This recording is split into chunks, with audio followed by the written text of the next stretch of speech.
Zelo veseli smo, da se tudi tako mladi udeležujejo degustacij penin, kajti penine, sploh srebrne in pa zlata radgonska penina med študenti več niso tako priljubljene,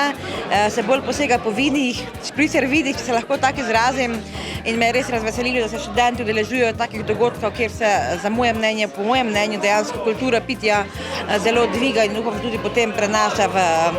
prihajajoča leta, nadaljnja njihova življenja.